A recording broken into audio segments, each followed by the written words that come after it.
Today we're going to make an adorable, fluffy spring chick that's perfect for Easter and the spring season. After a base coat of Liquitex gesso, we're going to put some of this beautiful light aqua paint down as a base coat. I feel like this is just a fun spring color, spring and Easter. There's lots of pastels, and this is just kind of a variation of my favorite color. So that's what I picked, but it would look cute with green, pink, peach color. Even a light yellow would look really cute with this.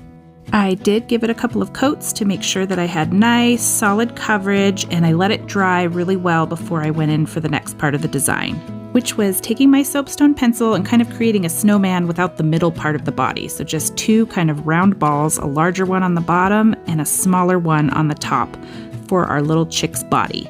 And then I'm going to fill it in with more of the Liquitex gesso, because this guy's going to be yellow, and yellow is a notoriously difficult color to get solid coverage with. So I figured putting the white background behind it is a little easier than just going straight onto the aqua blue color. I'm also adding some little ovals to the side for his little wings.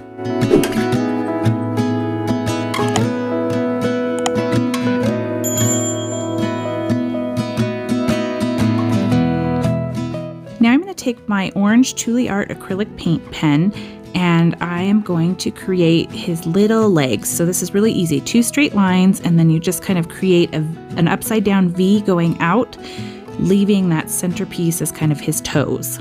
Now we're going to move on to this bright yellow paint, which, yes, it is a pain to get solid coverage, and it's apple barrel, and it's old.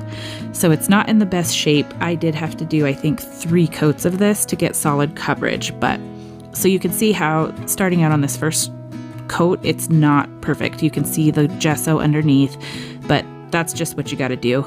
It's the paint I had. That's what we're working with. If you have new paint, if you have a little better brand of paint, it won't take you 3 coats to cover this.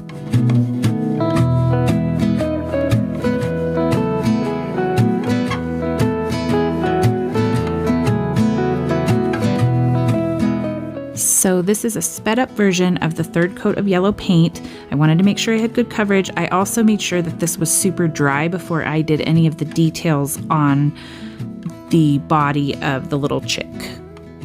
Now we're going to take one of those super fine nail art brushes. I will link these in the description and also in the video so you can find them.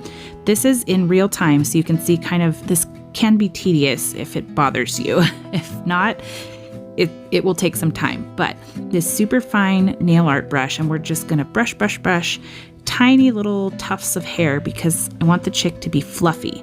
So now we're gonna speed things up so you don't sit here, but this was a little bit of a tedious process, but it gives the nicest, soft, fluffy look that you just kind of want to peel him off of the rock and cuddle him. And you can also see that I have to go back and dip into the paint quite often. I don't get too many strokes of brushing the little hairs on, and part of that's because the yellow paint is pretty thin, pretty see-through, so there actually is a second round of doing this, but you're going to be kind of constantly dipping back into the paint just to get enough, but you want to kind of do it until you run out of paint on the brush, but don't go too far. So you're going to get maybe, I don't know, 1, 2, or 3 shots at getting it in there. And now you can see I'm going around for a second time because that paint is so light and we want to make sure that it's filled in. It kind of gives it a little bit of dimension. You can see some of the blue showing through from the background, and that's okay because that's what contributes to that kind of fuzzy look.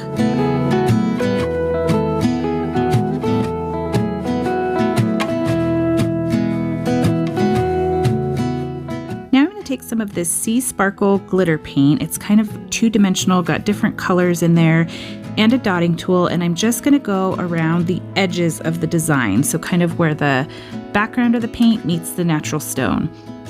I don't know if you guys have noticed, but I tend to not base coat the whole rock much anymore. I rarely do that because I really like seeing the natural stone show through on the back.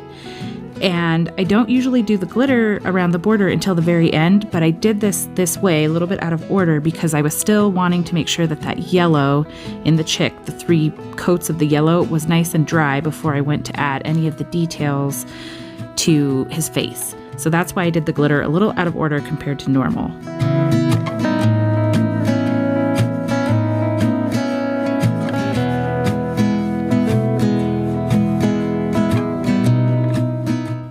go back to that orange Thule Art paint pen and I'm going to create a little diamond for the chick's beak. So just kind of a rounded off diamond for the center there.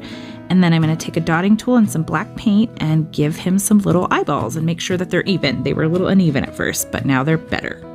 Now I'm going to take some white paint and just add some little polka dots to the background of this rock. It felt a little bit too much blank space to me, so I wanted to add something else to it, so I decided to add some white polka dots all along the background, and I think it was a great little finishing touch to give him just a cute spring pastel look. I have not used this Sakura Pigma brush pen in a hot minute because I haven't found them on Amazon. That's where I originally got them, and I finally found them at Michael's. So I bought a couple of them, and I'm going to use it to outline the beak. The nice thing about this is it's a brush pen, but it's very fine line. So it's got some bend in it, so you can end up with a different thickness of your line if you're not careful, but it's very good for fine line detail. And there you have it, a nice cute little fuzzy spring chick. I have been hoarding all of my Easter rocks to put them out this week and surprise some happy little ones. Thanks so much for stopping by, and I'll see you next time. Take care.